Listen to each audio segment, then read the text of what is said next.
Hey there, White Sox fans. Guess what? It is Southside Sox on the Farm, podcast number 14. You might be saying, hey, number 14, this should be like 15. I should have got like a whole nother hour of delicious minor league discussion with Darren Black, minor league expert for Southside Sox. And I think I got ripped off. I paid for that and I didn't get it. Yes, It is true that we were off last week between crosstown fever weekend and then coming up on the Field of Dreams game. It just seemed like a good time to sort of take a pause. Listen, I missed my best buddy in the whole wide world, our White Sox, Southside Sox, minor leagues expert, Darren Black, but he's back with us. Thank you for joining me and not just saying, forget it, I'm never going to talk to this guy again. Yeah, I'm back and I'm talking to you again. Yes, and we are also dealing with some sketchy Wi-Fi. So who knows? It could turn out that I either talk to myself for like 10 minutes, or this could be a very abridged podcast. So Darren, I suppose let's try to get right to it. I don't even know where I want to start. You know what I want to start with? Because during the one minor league update I do a week, and man, I got to tell you, Darren, it's taxing going through those games, especially this week where I had 3 games to do based on some bizarre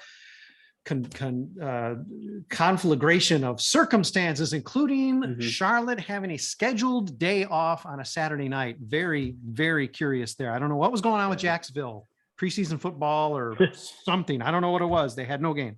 But I did do something on my report that perhaps some of you, even dedicated podcast listeners for our Miners podcast, didn't bother to read or didn't care because I was writing it. So you just skipped through everything, just voted for a couple players and got out of here. But you know, Darren, I think you're aware the minor leagues are basically awful for the White Sox. You have covered more minor leagues than anybody. So you actually, as of press time, you have a 50-90 record covering the team. Now, interestingly, Darren, that puts you have the wrong hat on because you are the Winston-Salem Dash. You have the exact same winning percentage as the Winston-Salem Dash. And, you know, because, Darren, there were so many games canceled, I decided, okay, well, you know, whatever. I should look up, let's see where they are in the standings, et cetera. And we all know the system's terrible. Charlotte is not only in last place, they're pretty deep in last place. They're actually the worst AAA team of any team. Same goes for Winston-Salem. Not just deep in last place, but the worst. Curiously, Kannapolis, there is one team, the Visalia whatchamajiggers, Arizona's affiliate. One team is actually worse than Kannapolis, and Kannapolis is pretty much the worst of them all. So and then I thought, okay, well, now where does Darren rank in this? Because unfortunately, he gets saddled with all these losses. So his winning percentage of coverage can't be that great. And as it turns out, you are the Winston-Salem Dash. Congratulations. Can you pitch? I wish. That'd be fantastic. But yeah, this system of teams is pretty bad. I think they just have one above 500 team. Yeah, it's not good. Arizona. I mean, I don't know why I'm continuing to talk about this because we don't care about team performance, but why not? Your Wi-Fi is still strong, so let's just wrap on it. Arizona Complex, not terrible, but relatively speaking, only the 3rd worst team in all of the Arizona Complex League.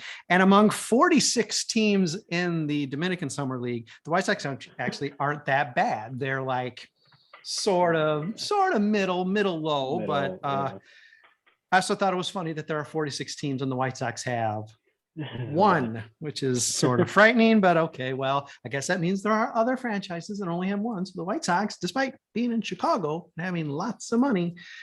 Anyway, another podcast, Aaron, another podcast. So anyway, congratulations, Dash. And perhaps, you know, whether you work out the left armed shoulder or you really go back to what I assume to be your usual right-handed fastball, you might want to work out at some point because I do think they may be looking. We've signed a number of undrafted free agents, and you know, who's to say? Their pitching staff is not great. Yeah, to say the least. You sort of got the facial hair going. You know, you got a variety of caps. You know, a terrific sense of humor and sketchy Wi-Fi. So really, you're a minor league. Yeah, I'm a minor league baseball player. Yeah.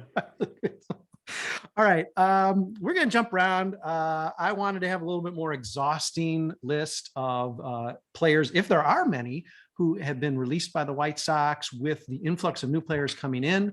But I can't really find that. So we know of just a couple. So let's talk about them right off because they are higher profile players and highly ranked even on our very last prospect list. The first player who has not only been cut, but is now gone from the White Sox organization, and that's Luis González. Through some arrangement of reactivations, Luis, though hurt, did end up having to be released. It's sort of a lame situation that the White Sox can't somehow hold a guy who's not even playing and probably won't play the rest of the year. But he was cut loose, and I want to say San Francisco picked him up, but he was picked up on waivers. So he probably the guy we consider as a true outfielder, the top true outfielder or closest to the majors outfielder in the system, is now no longer with us.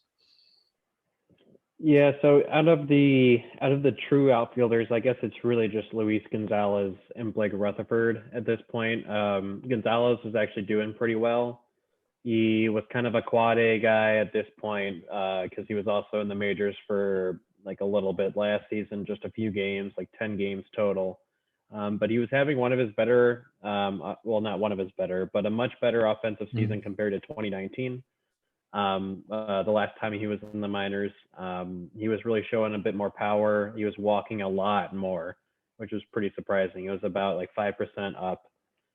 But yeah, I don't know. I don't understand why MLB doesn't allow you to place a guy on the 60 man or 60-day IL because Luis González would be getting a pay raise to be on that list since he'd be technically on the 40-man roster.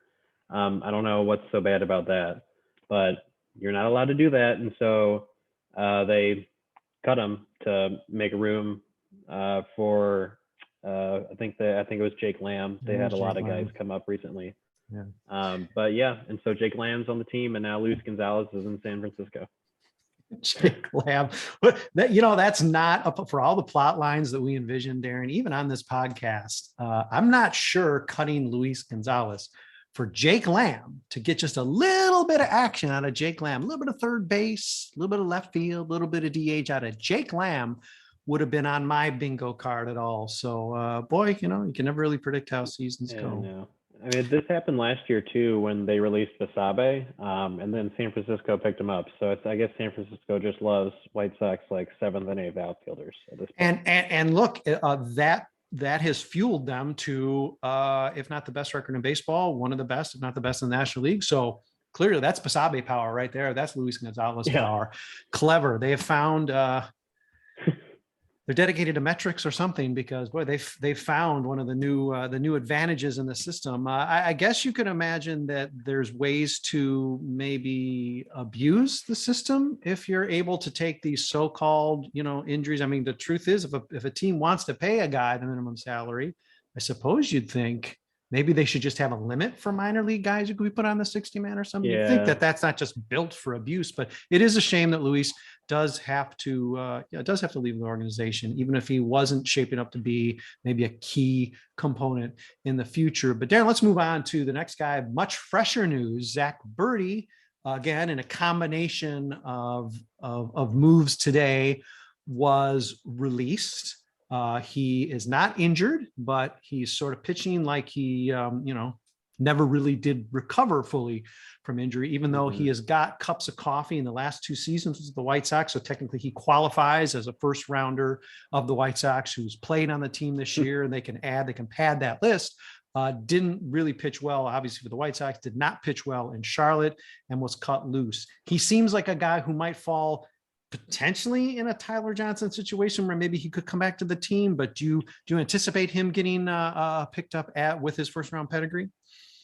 I think he was DFA'd from the 40-man. I think specifically it was to call up Mike Wright, though there were like 5 other moves that they made at the same time.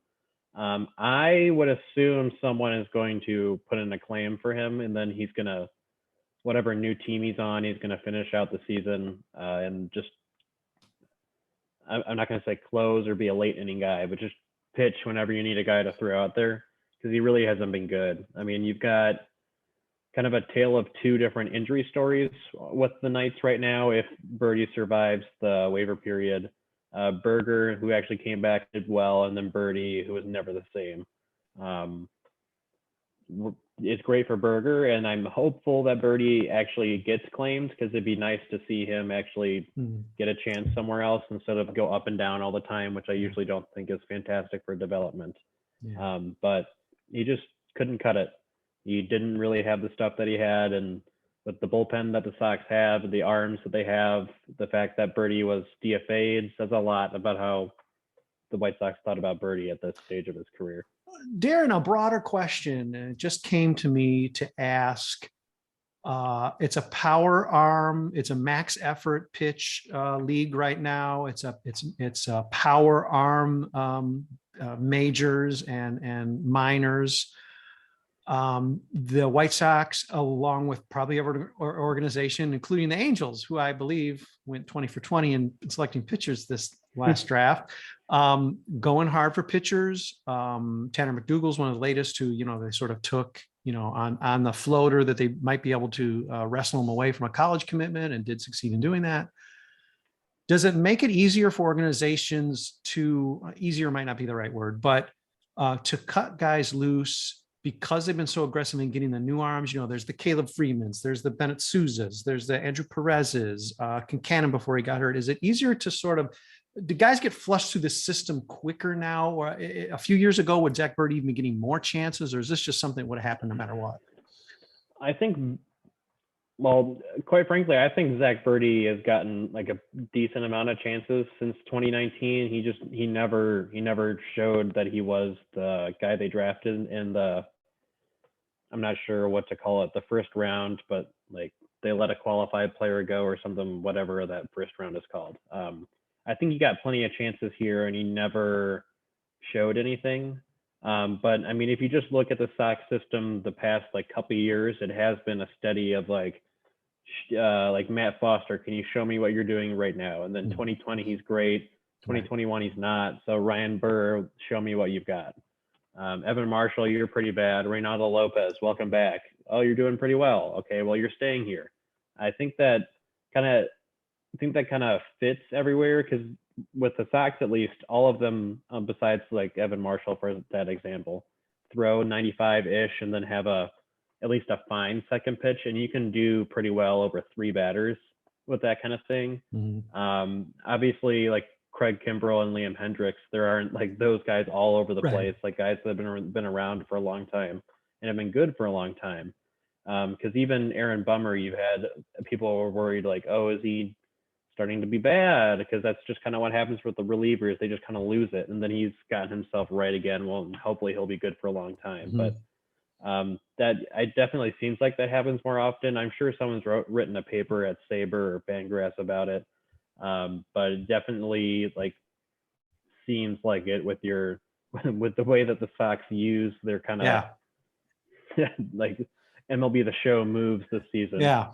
So you've got sort of this, I mean, I'm sure there always has been, but maybe it's even more intensified now, this caste system in bullpens where you've got the elite guys, the guys who are making the 6-7 figures, let's say, who you've committed to, for better or worse, and then you've got this sort of like bullpen in the bullpen of guys that are just, sort of the grinders who, you're right, you can sort of like, we see it maybe to a degree in Cody Hoyer being a guy who ended up getting traded because he wasn't having the same kind of season he had in 2020. Yeah. It becomes a little bit easier maybe to dispose of guys or move them on or move them down, as you said. I think you said it better than me, because there's going to be another arm. So you say, okay, Jose Ruiz, let's see what you got. Nick Turley, let's see what you got. And, I suppose if they all flame out, you're going to be a losing team.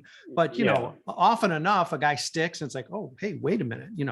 This guy, Ryan Burr, may be a good example, doing pretty well at Charlotte, doing pretty well with the White Sox. It's like, okay, let's ride him. And if it's a month, if it's a week, if it's a season, great. If not, we flush him out, bring somebody back up from Charlotte and sort of just keep that whole gear, moving through. Yeah. And normally it's not the guys that are, if you're a playoff team, normally it's the guys that you're kind of shuffling aren't actually the top 3 relievers you have. Like where the Sox were kind of like, well, we need another reliever, is because their top 3 guys would have been Hendricks, Kopech, and Bummer. which doesn't sound like a fantastic top 3 with how Hendricks' home run problem which Zach wrote pretty decently on today. And then Aaron Bummer wasn't looking so hot before the trade deadline. So after you just add a guy, and now you don't really have to worry as much with those 3 bullpen arms because you're not going to use them in the playoffs. So you can just kind of keep shuffling them to see if someone's going to earn a spot in the bullpen. Because right now it's probably going to be Keuchel or Cease in the bullpen along with everybody else. So you just kind of just have to find another guy. Maybe you don't use him that often, but maybe you put him in the 5th inning with bases loaded because someone's really struggling. But like El Duque, but you've got. Yeah, I can only speak to one other sport with much intelligence, but it sort of strikes me a little bit of a basketball bench where you've got the guys who are trying to play their way into the rotation. They want to get into that top 8 or top 9. Using rotation isn't the best terminology here with baseball, but you sort of want to get it. You're the desperation, the game's thrown away guys. And, everybody gets used in a major league roster, of course, only 26 guys, but in terms of playoffs, you've got these guys who are like really maybe just, the deep emergency guys. You sort of right now you're trying to play your way into a rotation where, LaRousse can go out there and depend on you. And so, there's the end of the bench, and then there's guys who are like, okay, I'm sort of at least on the periphery, and that's what I'm playing for. So maybe I actually get a little bit of a glory come playoff time and build on it for 2022. Yeah, it's basically if you're looking at a guy. So I'm sure I'm not sure. I'm sure one of Ryan Burr, Matt Foster, and Reynaldo Lopez will be in the playoff bullpen, and their role is going to be solely, hey, Cease, we have a 6-run lead. Why don't you just take a break? Raylo, Matt Foster, Ryan Burr, Jose Ruiz, you take the 6th and 7th. Please don't blow it. That's basically that's a quote. That's an actual quote. Basically from the mound. What the Sox are trying to find right now. Top 4 is set, and then obviously the top 3, at least in their starting rotation, is set. Hey, Darren, speaking of guys you wouldn't expect to see on a playoff roster and a playoff mix, one of the number of transactions, I believe there were a total of 5 today that ended up with Zack Burdi, sort of being flushed out of the White Sox system and designated for assignment, is that Mike Wright or Mike Wright Jr., depending on how much you honor the junior senior, is on the White Sox roster now. Is that a signal that the White Sox are going to be trying to give some guys with the big lead they have, give some guys a little bit more rest, maybe throw in Wright for a spot start, or at the very least strong Larif, and he's really just fuel for this team to get through the last 6 weeks of the season. Yeah, no, so he's been a starter this entire season. So I don't think they're going to use him in relief because he really hasn't ever been a reliever. But then again, Raylo is now a reliever. But we always all thought like if he was going to stay in the majors, he'd be a reliever. But we're here for Mike Wright. He probably will get some spot starts, I'm hoping, because obviously Rodon probably won't be back for another week-ish from what Tony La Russa said. And then Dylan Cease, this is going to be the most innings he's pitched ever. Obviously, none of these guys pitched a normal amount of innings last season, so you get kind of worried with maybe not Lance Lynn, who just can just throw 100 pitches all the time, but maybe you get a little worried about Lucas Giolito running out of gas at the end. And then maybe you just let him go on 6 days rest or something, or 7 days rest once they get, because I don't think they have another off day for a couple weeks.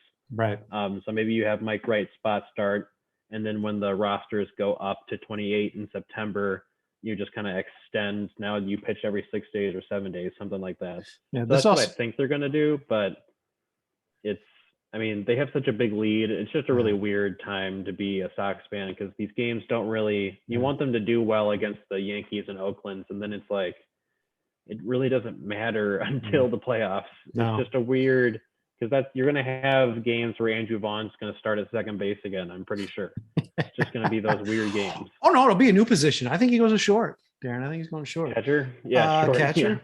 Yeah. And it also alleviates the pressure. Not that I think Tony Russo could care less about the fan base or the front office, but it alleviates some of the pressure and some of the clamor for Michael Kopech to be starting. He's already probably up against his innings limit. We knew from the start he was being held for October. That was the plan to begin with. He's got a lot of use, and they don't need him spot starting a game at the end of August that's completely meaningless. They might not be able to start him the rest of the year, even into the playoffs, but they definitely don't want to burn that when they could be perhaps using it for a very important start, maybe even in October. So having a guy like that to plug in and say, yeah, that's a Mike Wright Jr. start. Come on, man. This was the plan all along. Sort of just allows Kopech to still be that, one plus inning guy out of the pen until there's a need to, to switch it around. And maybe at the end of the season, maybe you do give him that one start just in case, but they might, at this point, they might be all in with him just as the 1 to 2 inning guy, because I'm not sure how much they can push him and challenge him to suddenly be a guy expected to get 4 or 5 innings in a playoff start. Yeah, I wish he was getting ramped up to be more of a starter this season, because I really want him to be a starter next season. Mm-hmm. But something that, he's always been in his head a bit, and I know he's had some mental health issues, which is one of the reasons why he didn't pitch last season, and so taking that away from it, but in the Field of Dreams games, when he got not a strike 3 called, he just kind of blew it away. And so I kind of worry about that, and if having him go to a completely different mindset to go starting is good, probably would be too much of an issue at this point. Honestly, I'm kind of worried about the playoffs with him, if he's going to kind of just melt down like that and just not get anywhere near the zone and then get taken out. If he's going to do that in the playoffs, I hope he's ready for the amount of pressure that he's going to be under in the playoffs compared to the Field of Dreams game. But I think if you're wanting what's best for him, it's probably best that he just stays in the bullpen role. And then maybe you tell him hey, work it up in the off season. Yep. That's it. And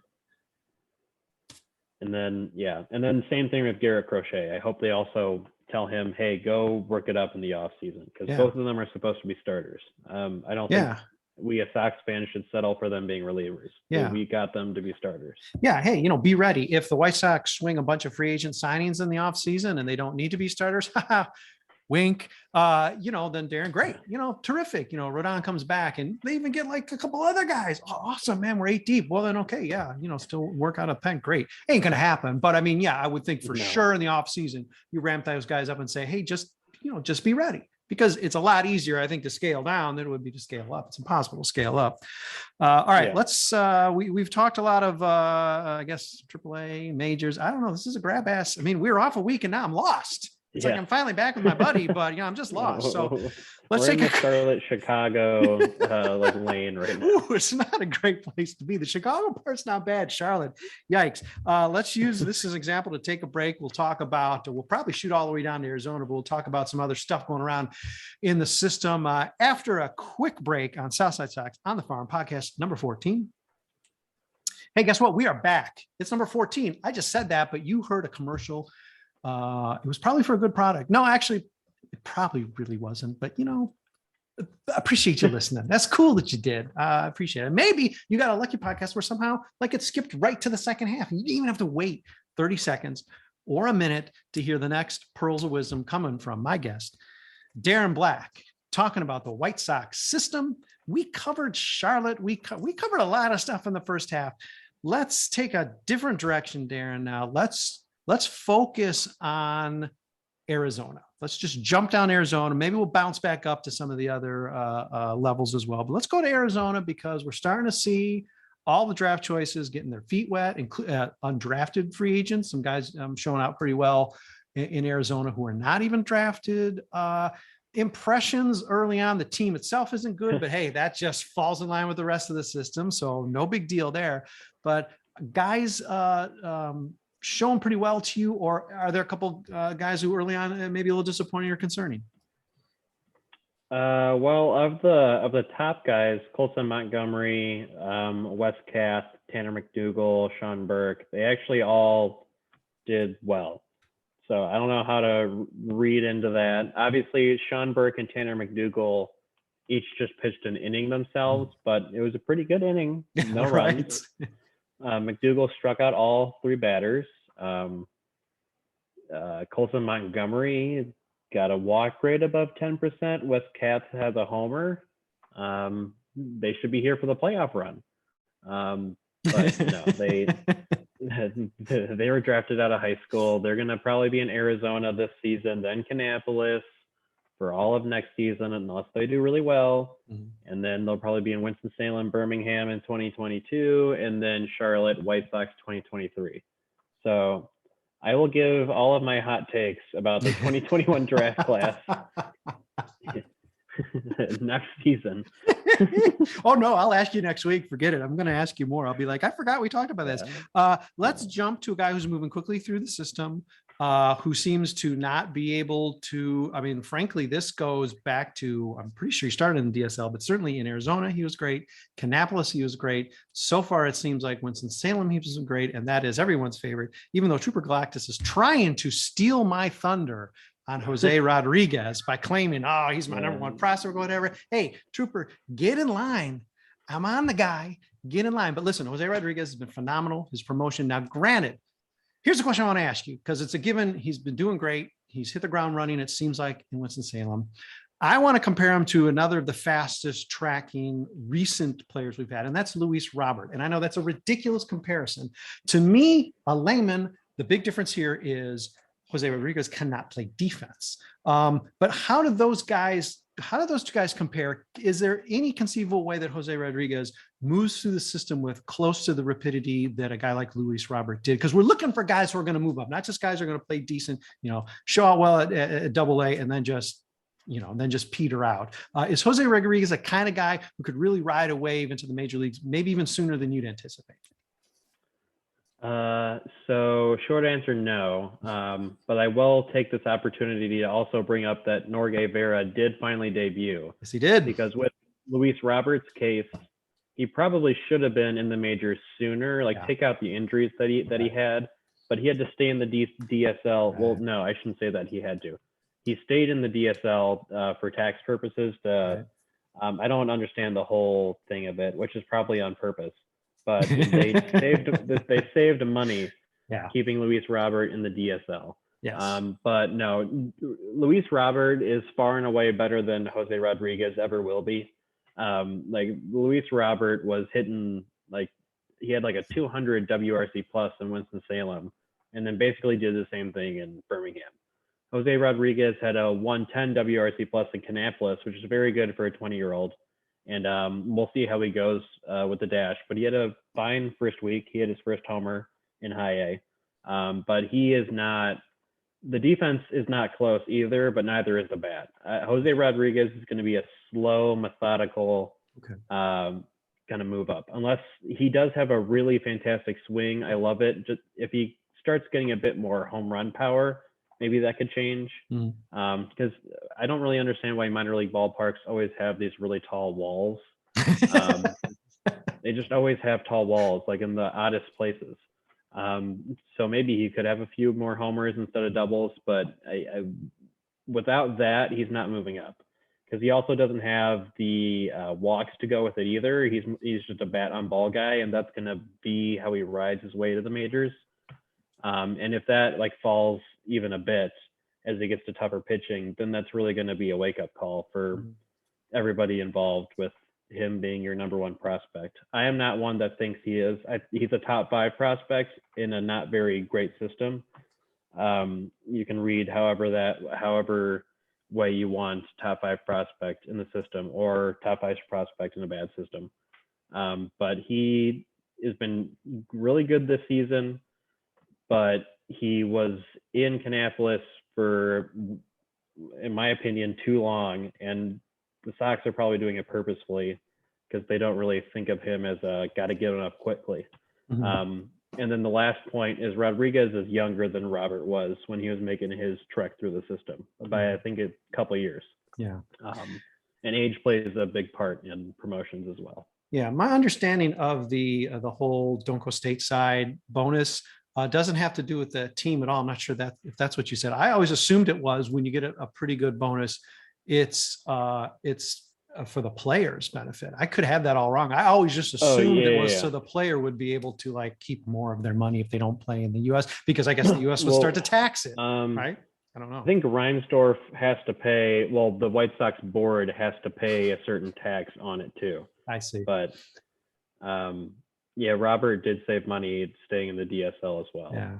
His whatever gigantic bonus he got. Yes. And I did not, certainly did not mean to ignore Nori Vera throwing 3 strikeouts in his 1 inning of work, sort of delayed start to the season, I'm sure by design, but it's good to know he's alive, he's well, he's pitching great.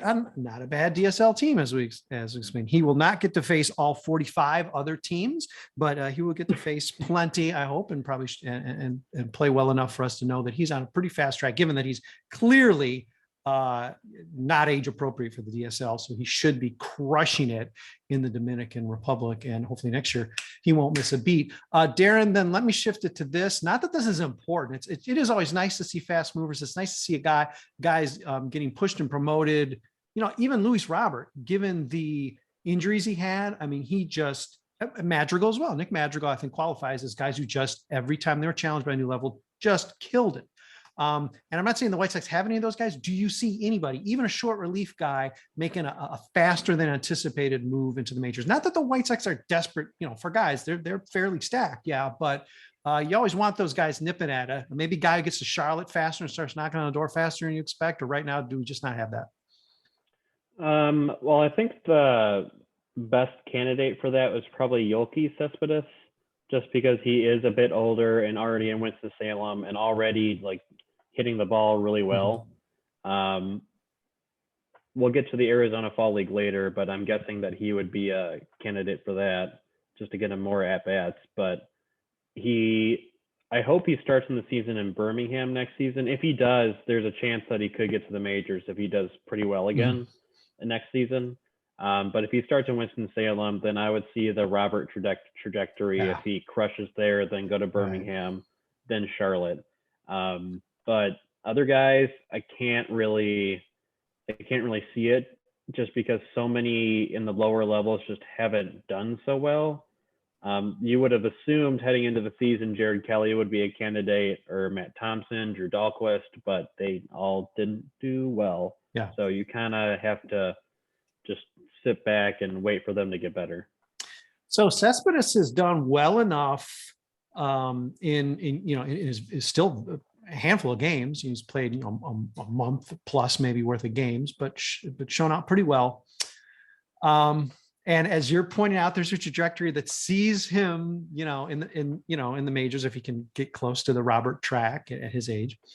I guess what I'm getting at is, this mean that we're going to have to endure an offseason that says, yes, Gavin Sheets is your starting right fielder next year, and until he's keeping the seat warm for Cespedes. Are they going to be able to get away with that because there's guys who are going to fill that position enough for us just to, again, sell a bill of goods to White Sox fans? Yeah, no. So I'm pretty sure the platoon in right field is going to be Gavin Sheets and Adam Engel next season. I would prefer it to not be. I would prefer that they would get an actual starting right fielder. Yeah. But wow. What are you thinking? Or of course it could still be Eloy and Vaughn out there, and then Sheets DHs sometimes when Eloy is in the outfield or something like that. But I'm guessing that's how it's going to go. And not that either of those guys are like bad. It's just the Sox can make if they sign Michael Brantley in the offseason like they should have, like that, his team would be in a completely different spot. So free agency isn't bad. You don't have to settle with not as good guys. Even though Gavin Sheets is awesome and he might be fantastic, you can always still improve. But yeah, other than that, I know Adam Eaton's available again. He is. But Yolki Cespedes probably isn't the answer next year. Yeah. Yeah. And as much as you want to see these guys, the next man up thing, right? That's the theme of the season, certainly for the offense, next man up. As much as you want to see that work, it's like, oh my God, what have you done to this front office? You've just given them fuel for like the next 5 years for them just to be like, yeah, sure. It's going to be Blake Rutherford next year. He's going to get called up and he's going to just kick ass because that's just what we do in Chicago. And wait, you were suggesting, Darren, that next year's middle infielder backup Andrew Vaughn might play right field. Is it you said that, right? He might be in right field. The middle infielder Andrew Vaughn might be in right field. Yeah, he'll play wherever Tony asks him to. Yeah. Oh God. He's the new Larry Garcia. There you go. I mean, sorry, Larry, but you're the getting older, you emergency get more catcher as well. expensive. Yeah. It wouldn't shock me. We'll see where he gets to play the last 6 weeks of the season. Okay, let's start to get into the home stretch here. For some reason, I've got in my head that I want to talk about the Arizona Fall League. Don't ask me why. We don't even know if there is going to be an Arizona Fall League. But I did ask you, Darren, to come up with at least 4 names because I do believe it was just 4 guys in the last Arizona Fall League. You looked it up and said that each team has the ability to send as many as 7. They're shared rosters. I think maybe about 4 major league teams, 4 or 6 major league teams make up each Arizona Fall League team. So it's a combination roster, just weird grab ass ball. I think the White Sox only had 4 guys perhaps in 2019. So let's just assume they do 4 guys. I'm going to tell you, my guys, you can tell me how stupid I am for choosing these guys. And then you can tell me who the top 4 guys should be. I'm going to say, naturally, right? Me and Trooper say José Rodríguez, Andrew Perez, Freeman, and Romy Gonzalez. Okay. I think I was going to say, I'm going to pick 2 different people now. Okay. But I was going to say José Rodríguez and Romy Gonzalez because they usually pick people who do really well during the season. Right. And obviously both of those guys did really well. Romy Gonzalez, I think, is like almost guaranteed because he's also a bit older and probably needs a bit longer of a season of ABs. José Rodríguez might be a bit more iffy because he's 20. But if we're going based on merit, like those 2 hitters probably deserve it more than most. Yeah, it's sort of almost like it's almost like an all-star game selection, right? It's like we want to honor you for what you've done, but also let's throw you in against a mix of competition where, I mean, I don't know, it's pretty rare, if ever, that there's like a AAA guy. So you're sort of throwing guys out there like, okay, let's see how José Rodríguez plays against competition that maybe he really hasn't seen yet. It seems like that's sort of the profile for it. You got pictures that you're going to send? Oh yeah. For pitchers, I'm gonna just stay in Kannapolis and go with guys that were hurt that need to pitch. Matthew Thompson and Jared Kelly. So you're actually sending decent names. But obviously Kelly, he was hurt for a little bit. Same with Thompson, and they haven't really been pitching that often. But if you really just kind of want him to be around like talented guys, not that Kannapolis didn't have talented guys, but like guys that are doing well, then I would send them to the Fall League. Not that those guys have really deserved it per se, but they definitely should be there. And then the other 2, I would say Yoelqui Cespedes, because he started so late, he needs the at-bats, and it's also like, hey, you actually did pretty well. Good luck.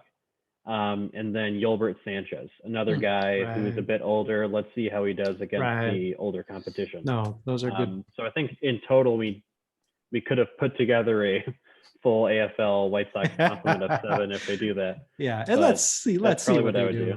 Yeah, no, you're right. Cespedes for sure. He was on my list and somehow fell off apparently. But Sanchez, another good call, older guy. Is there a risk with a name like Kelly, Dahlquist, Thompson? Is there a confidence risk there? I mean, I know you want to be a little delicate with these guys. That competition in the AFL, average competition, probably is going to be greater than what they've seen. Is there a little risk there? I guess you can always protect guys in case things aren't going well. Yeah, there is a decent amount of risk. I remember Birdy also went to the AFL like the year that he was coming back, and he didn't do well at all. And that was kind of like, is he bad now? Yeah. And you could kind of see the same thing happening with Kelly and Thompson. But at this point, with especially Kelly coming out of high school last year, I'm just looking at he needs to pitch innings.